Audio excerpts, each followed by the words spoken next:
Community guideline strike on my YouTube channel has vanished. It's disappeared down the ether. Why is it that this has happened? Why should I care? Does it really matter? Hospital Porters Pride and Dignity Stop the New World Order. Welcome to Panwo TV and welcome to this. It's just a little short video today, but I just think I'd let you know about something. Something which I did actually mention on a little community post a few days ago, but I thought I'd make a full video about it just because it kind of like closes a loop or shuts the door on something, an issue which has happened before. So that's what I'm doing. So that's what the purpose is of this particular little, little video that I'm making here. And it's actually, it's kind of in the sort of video band vein, but it's good news. Hence the way I inverted the colors you may have noticed in the title shot. It's not white on red, YouTube style. It's red on white, anti-YouTube style. Although this is not an anti-YouTube video. In fact, it's kind of a happy one. It's kind of almost pro-YouTube. Hence, I've got this background, which is kind of like a sunny sky, because I thought, yay, it's a sort of sunny, happy thing. That sort of thing. Okay, just to give you a bit of history, I had an issue. If you recall, this issue goes back to 2021. In June of 2021, I uploaded a video called Boris and Trump Return, which was a little 48-minute video. No, it's 51 minutes, and I watched through it. I mean, I made it, as I always do, and it was kind of like fun. It was lighthearted. It was informative. I was going through a political situation, and I tried to inject a little bit of comedy into it, a little bit of like, I tried to be witty and eloquent, and I tried to be informative and give you information. I made some notes beforehand, and I didn't expect any trouble from that because it's just a video very similar to the others I made. And then I made another video a little bit later to make another video.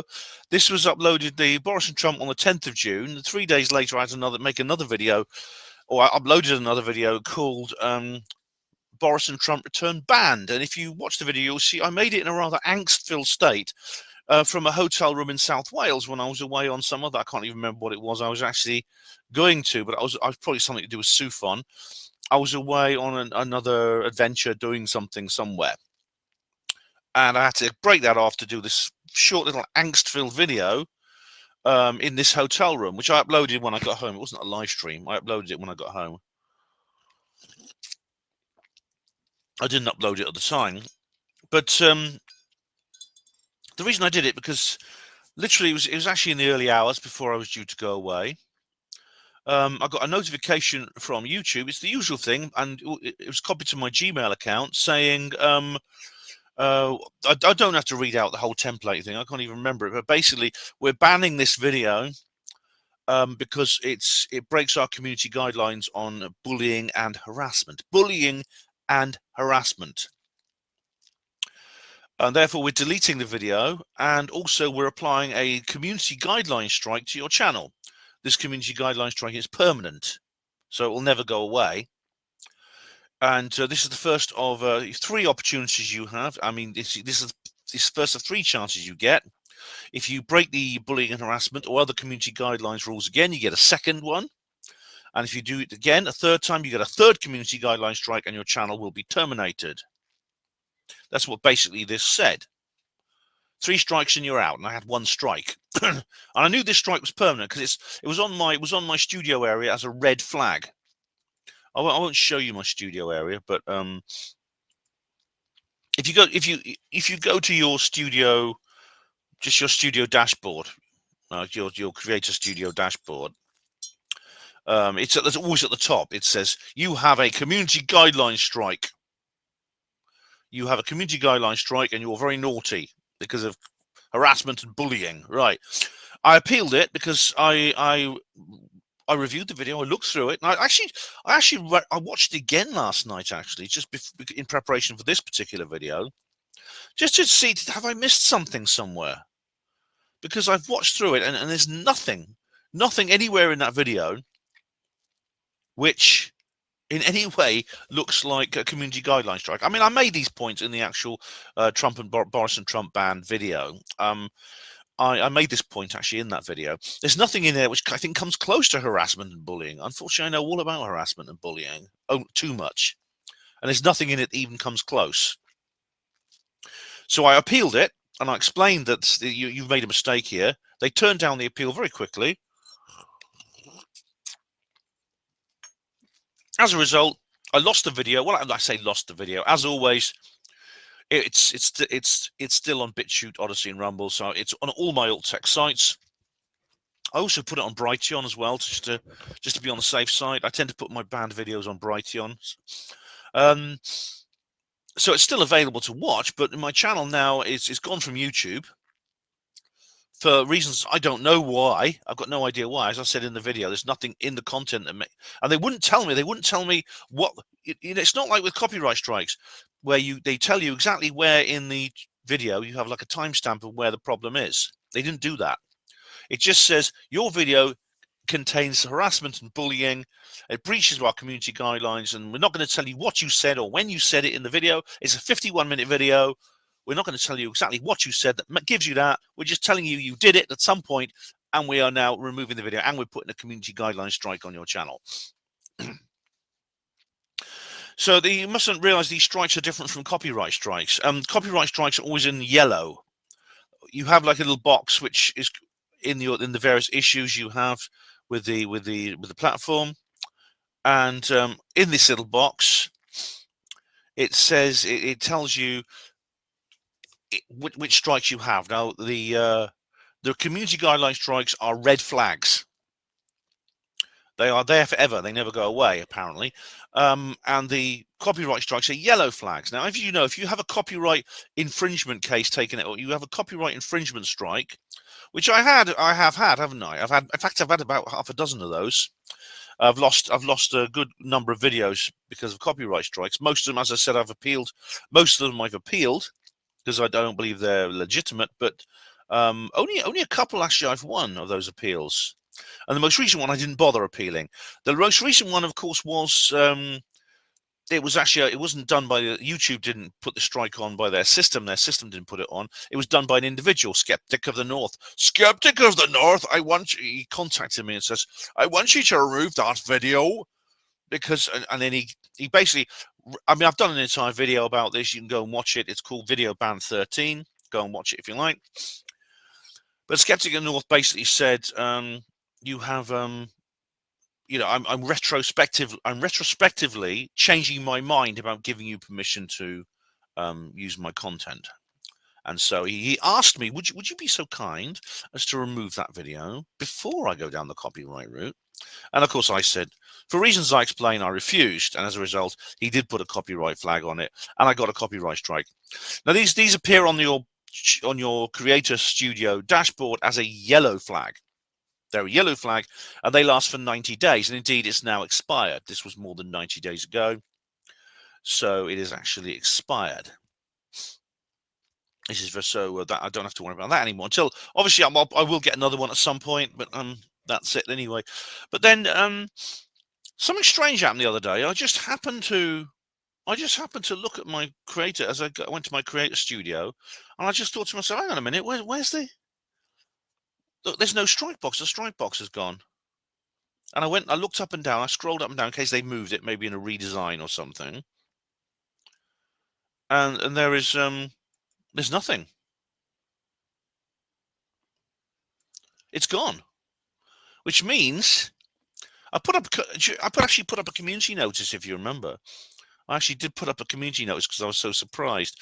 And I'll actually read some of the comments I had on there. I'll do it again in the comments reply video. But I'll actually read some of the comments I actually put up on there. I'll show it to you, actually. Might as well just show it. Here we are.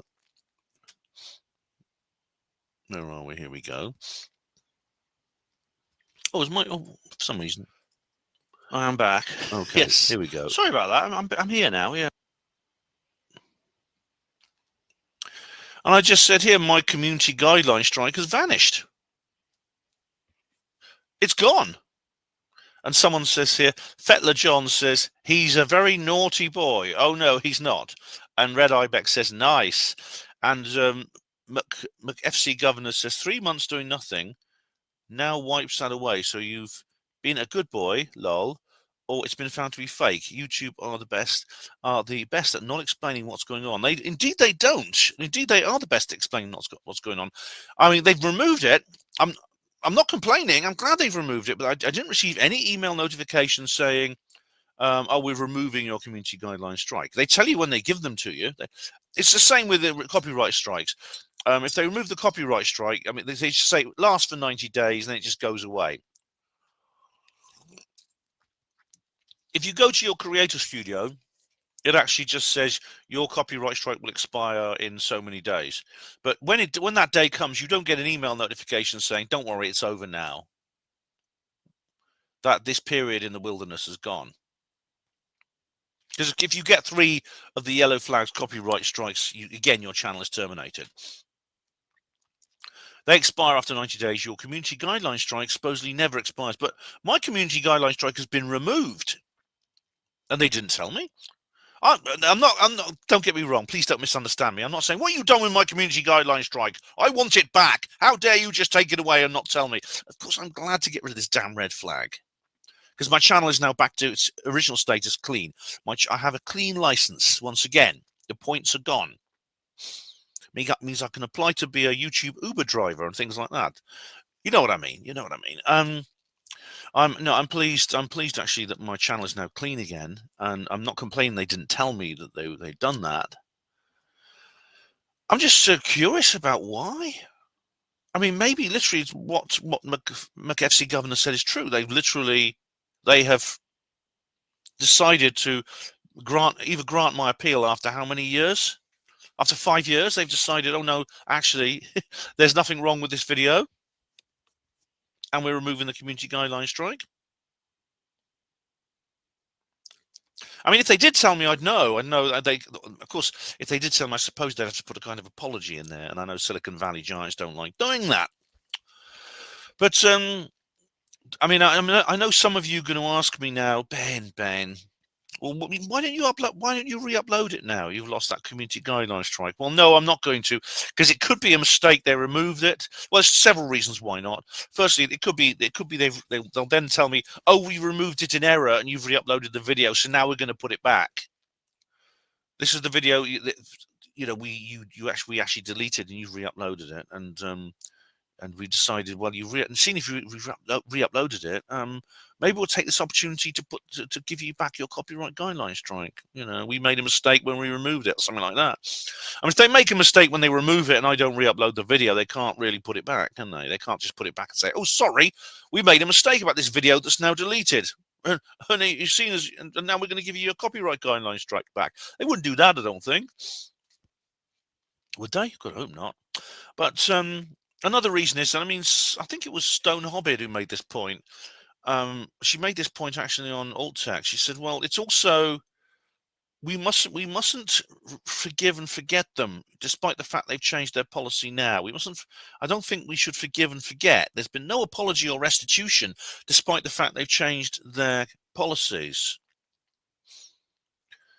So as she describes it, as having an on-off relationship with a very abusive ex-partner. You keep going back to them and things like that. So maybe we should make a clean break and just say, "No, these videos that you've deleted, we're not going to re-upload them now. People can go to Alltech and watch them there." Because I mean, they are on Alltech. Boris and Trump Returns is still on Alltech, so you can still watch it there. And I know many of you have done so.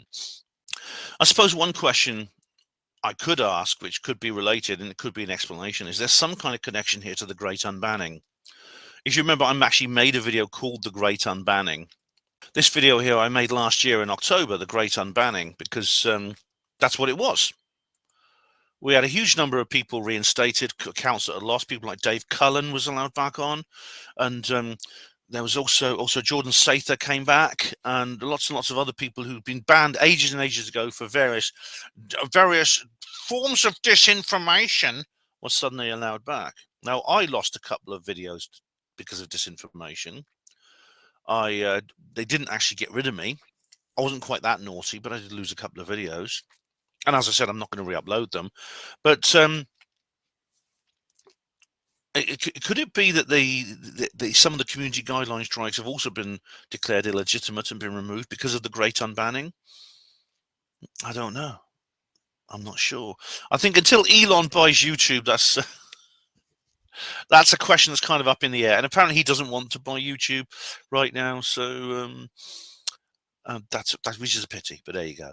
Anyway, that's something to think about. That's a possibility. That is one maybe possible explanation. Maybe I shouldn't cogitate too much about this because maybe I should just enjoy the fact that that that this has happened, because it is a good thing, isn't it? But it's one of these strange things, you know. It's like I felt a bit like David Icke, because something else happened as well, which really surprised me.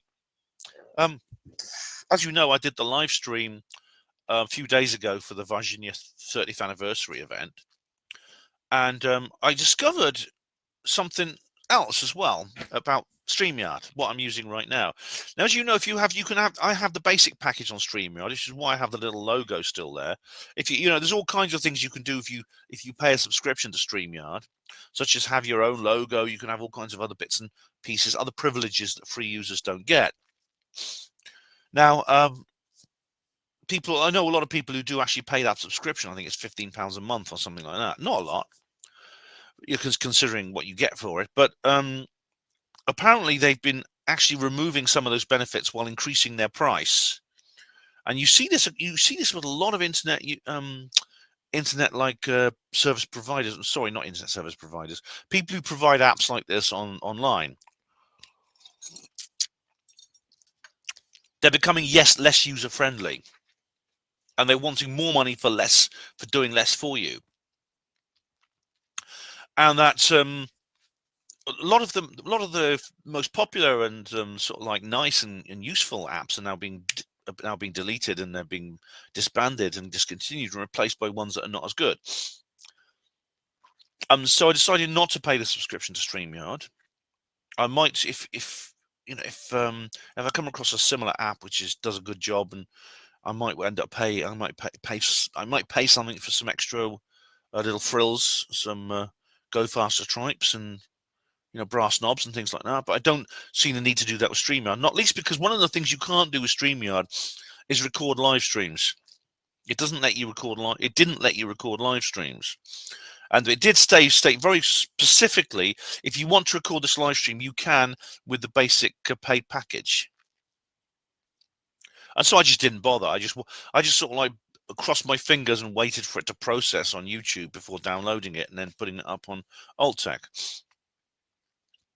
Inadvertently, the other day, I found out that, guess what?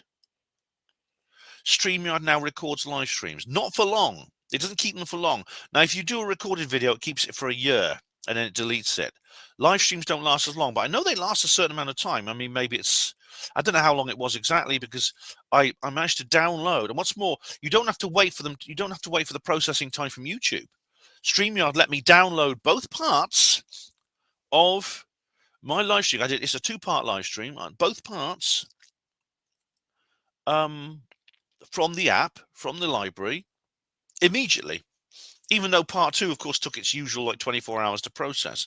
Part 1 didn't, I'm glad to say, and there was a reason. There was a reason why I was glad at that, because I had to privatize it and then delete it and edit the recording. So I had to wait for the recording to be ready and keep it on private till then, for reasons I explain in part 2 of the live stream. But if that had taken, if it's done its usual thing and drag its heels and take ages to process, which it would have done because it was a long live stream, then I'd have had to just sit and wait. But I didn't. I mean, I could have downloaded it from StreamYard library anyway, so that's good. So from now on, it does record live streams and keep them for a certain amount of time, not for long. In this case, it's just at least, I don't know how long exactly, but obviously this is a few days later. I just checked the library and it's gone. But StreamYard now does record live streams. And with all this happening, I thought to myself, maybe I should go out and buy a lottery ticket. Because, well, because things are looking up. I felt like David Icke. You remember when David Icke was in Canada in 2000? He did that show in Vancouver, and he says, I went to the airport and I showed them my visa papers, and they said, don't want to look at those. Through you go. And I thought, things are looking up. And so that phrase went through my head. Things are looking up. I mean, next thing you know, they'll be bringing back Skype. Are we really facing some kind of turnaround where the white hats of whoever controls the internet have gained control over the bad guys? A bit too soon to hope for that, but still, we seem to be heading in a more positive direction, don't we? And what's happened to my channel is kind of a symptomatic or symbolic of that. So, yeah, guys. Well, let's hope this period of serendipity continues. Hmm. Let's see who's running the 3:30 at Chepstow. All right, guys. So, just thought I'd let you know about that little happy development.